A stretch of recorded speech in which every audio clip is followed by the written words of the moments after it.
បាទសួស្តីបងថ្ងៃនេះខ្ញុំធ្វើដំណើរទៅខាងទឹកដីខេត្តកំពង់ស្ពឺដែលមានការណាត់ពីបងម្ចាស់បន្ទប់ជួលបាទអញ្ចឹងនៅបន្ទប់ជួលរបស់គាត់មានបញ្ហាស្ទះស៊ីហ្វុងបន្ទប់ទឹកហើយបន្ទប់ហ្នឹងគឺថ្មីទេទើបតែធ្វើបានប្រហែលជា7-8 ខែ7-8 ខែហ្នឹងគាត់ឆ្លងកាត់ការបូមលូណាឡានទៅបូមលូ2 ដងហើយចឹងបូមចុងក្រោយនេះបូមលើកចុងក្រោយបូមតែម្ដងក៏ស្ទះវិញទៀតឥឡូវគាត់បានតាក់ទងមួយខ្ញុំដើម្បីធ្វើការណាត់ឲ្យទៅជួសជុលដល់ពេលដែលយើងទៅដល់យើងឆែកបាទប្រព័ន្ធទុយោគឺទឹកវាអត់ហូរចុះទេបាទវានៅស្រក់រឹបតិចចឹងណាហើយយើងព្យាយាមពិនិត្យឲ្យបានល្អិតល្អន់ដើម្បីធ្វើការជួសជុលទៅឲ្យវាចំគោលដៅនឹងមានប្រសិទ្ធភាពសម្រាប់បន្ទប់ទាំងអស់មានចំនួន14បន្ទប់ទល់ក្នុងគ្នាបាទអញ្ចឹងនេះទឹកនៅក្នុងស៊ីហ្វុងនិងក្នុងទុយោនេះនៅមានទឹកឡើយទេប៉ុន្តែទុយោដែលធ្លាក់ទៅក្នុងអាងស្តុក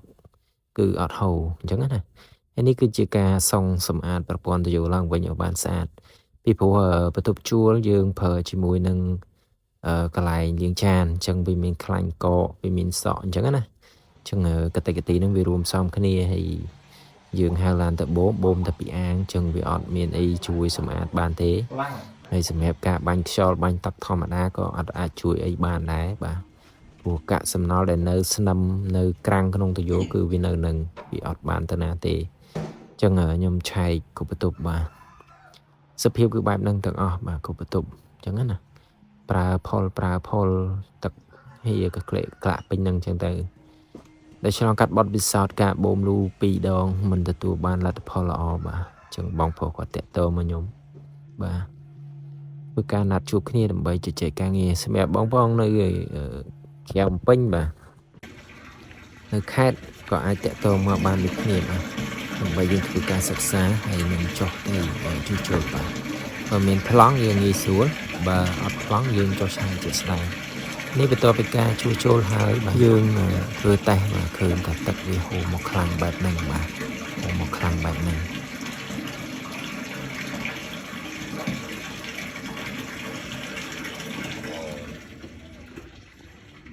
ចឹងឥឡូវបើឲ្យទៅចាក់ទឹកជួខាងនោះខ្ញុំចាក់ទឹកជួខាងនេះដូចគ្នាហើយចាំទៅមើលនៅរីករា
អត់ទេបង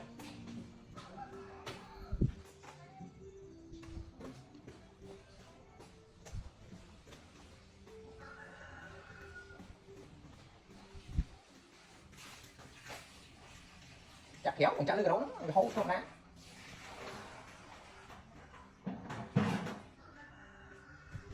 ពេលនេះមកចាក់ហើយ Hello baby ញ៉ាំអត់ទៅនៅnghe nhẫn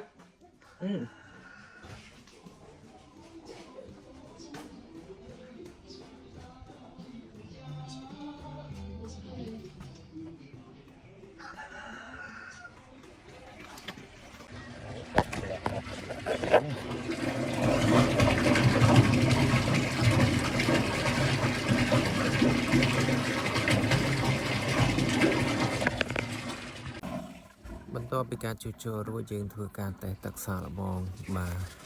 ពី3ដងឲ្យវាច្រើនឲ្យវាខ្លាំងមកបាទអញ្ចឹងយើងសង្កេតឃើញថាលំហូរទឹកវាហូរខ្លាំងល្អហើយហូរលឿនហូរដាច់ចេញពីក្នុងទៅយកទឹកអស់អញ្ចឹងនៅពេលដែលយើងធ្វើបែបហ្នឹងគឺធ្វើបានស្អាតភ្ញៀវអាចប្រើប្រាស់បានយូរទៅទៀតបាទអរគុណ